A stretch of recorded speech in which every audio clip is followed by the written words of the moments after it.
And are you refreshed? Good. Now what? Hi there.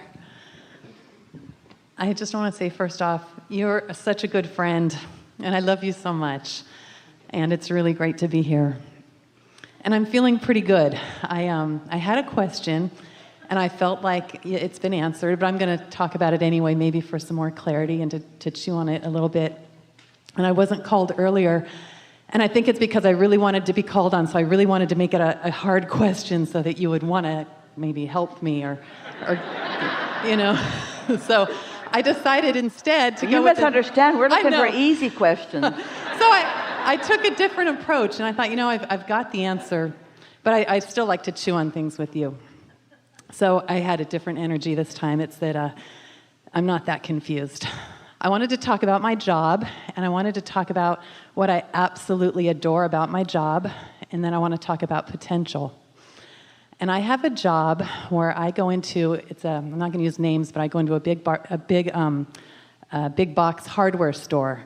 And I'm one of those people that approaches customers, and I'm helpful and I'm friendly, and then I ask them if they want the service that my company provides. And so this is a job that can very often be construed as a pest. It's also considered a very low-level job. When I got the job, I was making minimum wage. I've parlayed it into something. I'm quite good at it, and so I've parlayed it into something more. What I absolutely love about this job is I interact with hundreds of people a day. They're very short interactions, but my energy when I walk into these stores becomes so raised and so high. I'm just on a very high-flying disc. Co-creating with strangers is a really delightful thing. It is. Because you don't have expectations that get in the way. And so if they have a desire and you can focus with them, you can have a pretty straightforward energy interaction with them. I have amazing conversations all day long. Yeah.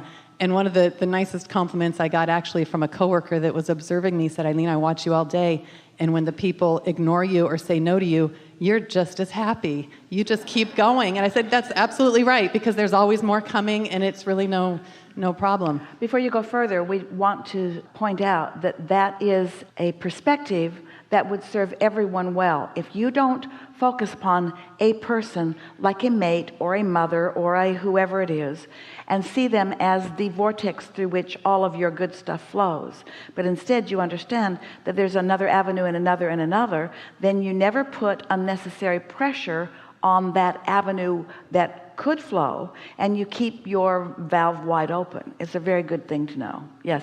So your question is? Well, my question is about potential, because this job, as I said, it's not a very prestigious job. It doesn't have a lot of cachet or a lot of panache, and I've always felt like people use this word with me a lot, potential. You have so much potential. And I'm in my 50s now, and it's like, when am I going to realize this potential? Maybe, and so I've taken a different approach. Well, we want to just say, we're happy to hear you further, but we want to say that when we speak in terms of success, people are looking for success, that our perspective is that the success that you're all seeking is alignment with your inner being, because success is joy, and joy comes from that resonance.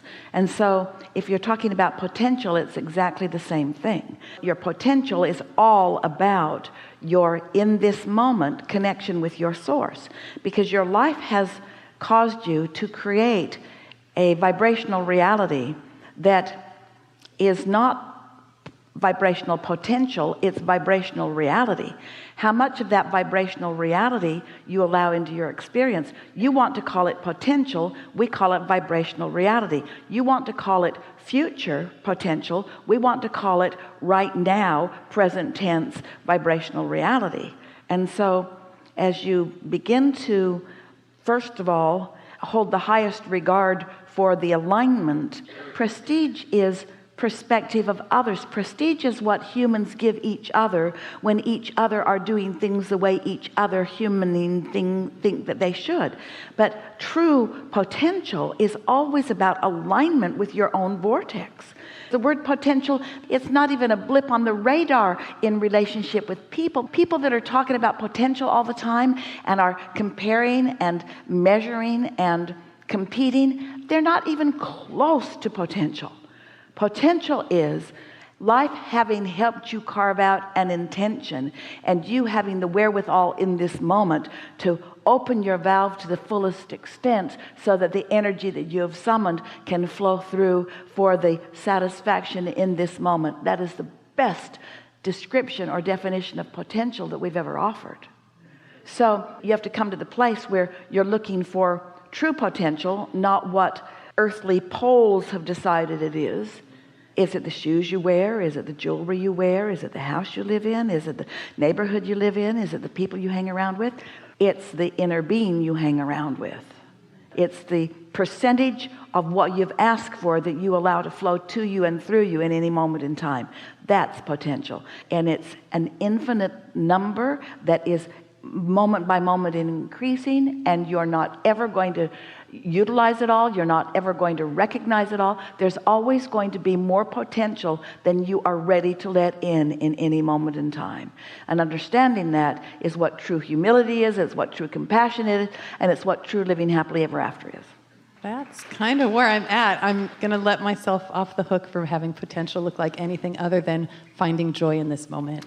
Have you ever had the experience yourself or noticed others having it where they're going through the paces of life and they're not particularly frisky or happy or uplifted, but they're getting it done and they're looking forward to a vacation, which is going to be quite a departure from what they usually do in their day-to-day grind of getting it done. And then they have 2 weeks carved out, and they go somewhere and they try to explore and experience the greatness of this departure from normalcy. And maybe they have a wonderful time and maybe they don't. It's sort of up to them. But in any case, that 2 weeks passes and now they're back into the doldrums of normalcy. And that's the way most people look toward creation and goals and potential. Don't have it, don't have it, don't have it, don't have it, don't have it, don't have it, don't have it, don't have it, don't have it, don't have it, don't have it, got it, don't have it, don't have it, don't have it, don't have it, don't have it, don't have it, don't have it, don't have it. But when you get that, it's not the destination. It's always about the journey, because the journey is always about the alignment or not.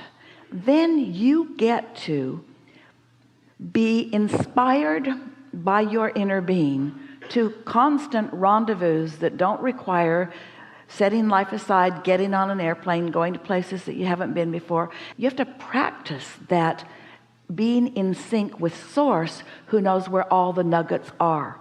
And there's nuggets in the box store, and there's nuggets in the conversations with people, and there's nuggets in what they know, and most of all, there are nuggets in the combining of them and you. When you enliven someone through your sheer being aliveness, it just doesn't get any better than that. We're just saying, don't hold out for the preconceived notion of where the good stuff is, and realize that it's wherever you are, and that sometimes, in fact often, most always, every time, the thrill of this connection is in unexpected places. You just find yourself just filled with utter satisfaction in a surprising situation.